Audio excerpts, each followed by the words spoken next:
Previously on Pocketful of Poseys. This 1830s project started with sleeve supports. My first bodice mock-up was next, followed by a second bodice mock-up. I began trying to figure out the pleated over bodice twice. I think I'm ready for the silk. Construction of the fitted under bodice commenced and the pleated overlay followed. I have decided just to allow this project to take as long as it takes. Sleeves were next, and then I started on the skirt. Now you're all caught up. Hello, I'm Rebecca of Pocketful of Poseys. Today's project is the final installment of my Gentleman Jack inspired Tib Norcliffe costume, and I am so excited to share it with you. For this project, I used a pattern from Black Snail Patterns, and I will link it down in the description. And this video is very kindly sponsored by Black Snail Patterns. If you would like to receive 15% off any digital purchase, you can use the code POCKETFULOFPOSEYS or use the link in the description below. Okay, it's now time for the finishing touches and the final reveal of my Tib Norcliffe costume. So without further ado, let's get into it. Here we go! I continued sewing my 3 skirt panels, selvage to selvage. Then I gave them a good ironing before moving on to pleating the skirt to the bodice. But, of course, pets always take precedence. My blue-eyed boys needed love.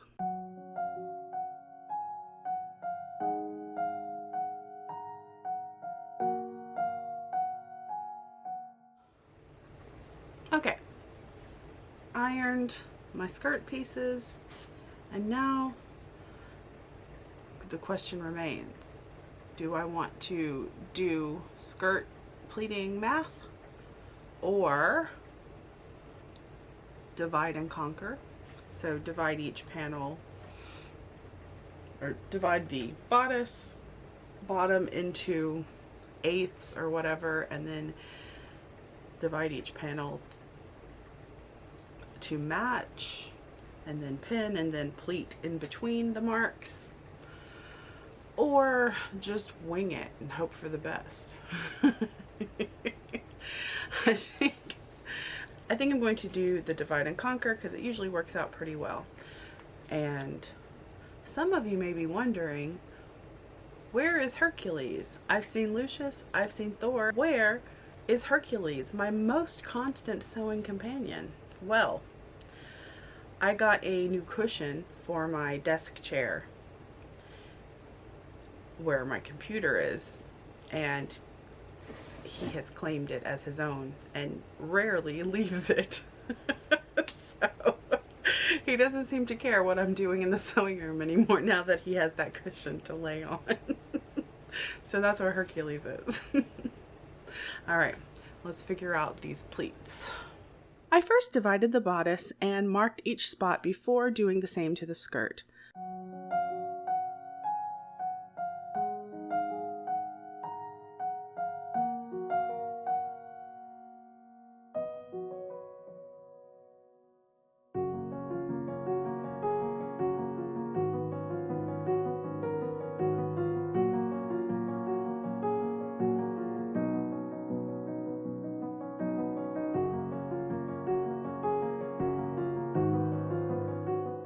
Pleating was going well, and then I just got the bodice and the skirt pleated on one side, and got to the back, realized I've pleated the skirt on wrong side out. So I'm gonna undo that and redo all of those pleats.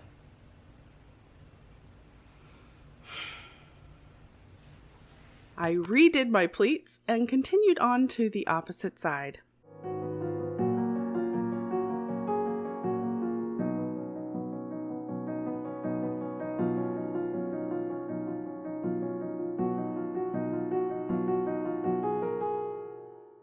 Next, I sewed the skirt to the bodice.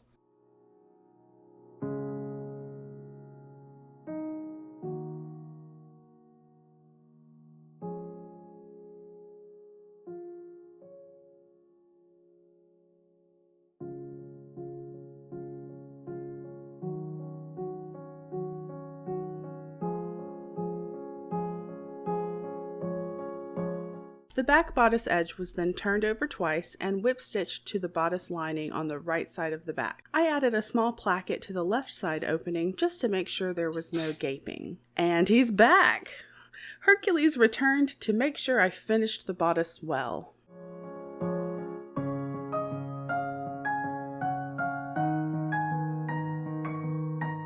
For closures, I used a skirt hook and bar at the waist and hooks and thread bars to close the rest of the bodice opening.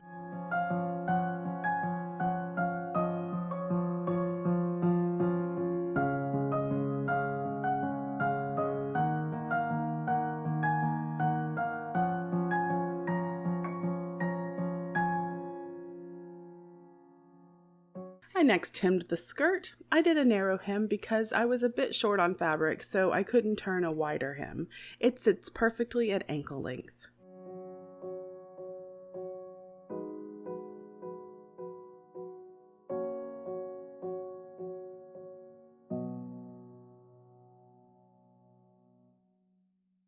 To pattern the black velvet collar, I thought it would need to be cut with 2 triangles forming the points, but on closer examination, my mom and I determined that the points are made by a triangular piece that is cut out of a circular collar. I was visiting my parents, so my mom helped me pattern the collar.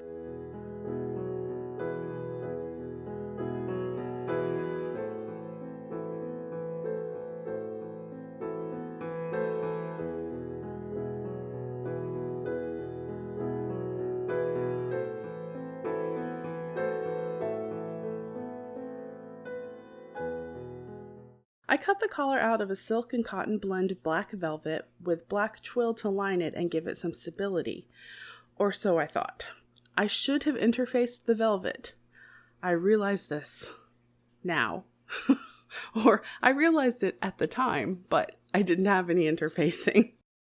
So, be warned, velvet is the worst.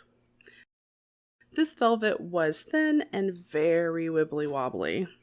Sewing it was a nightmare. I ended up unpicking everything and sewing it by hand, and it still wasn't perfectly straight. My parents' cat, Sunny Boy, kept me company while I trimmed the seam allowance and clipped the corners. Here are a few moments of peace, as I was decidedly not feeling peaceful at that moment.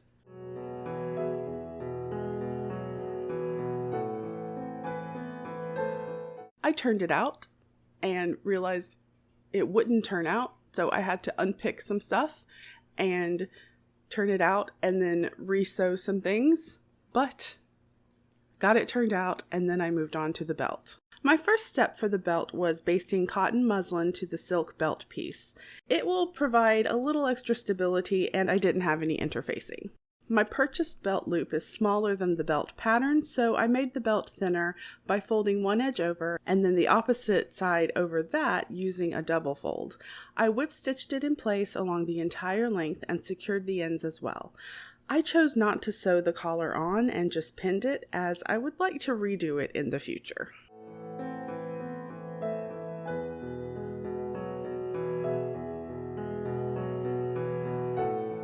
Then it was finished.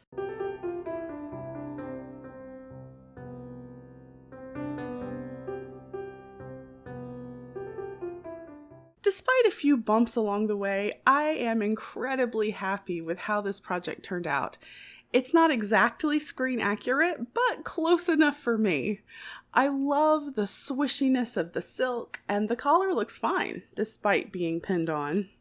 I'm so glad I took my time finishing this gown. Have you ever needed to take a break from a project or had to slow down and not complete something in the time you thought you should? Let me know in the comments.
Thank you so much for watching. I really appreciate you spending your time with me. If you enjoyed this video, give it a like, subscribe if you haven't, and if you'd like to be notified whenever I upload, you can hit that little bell icon.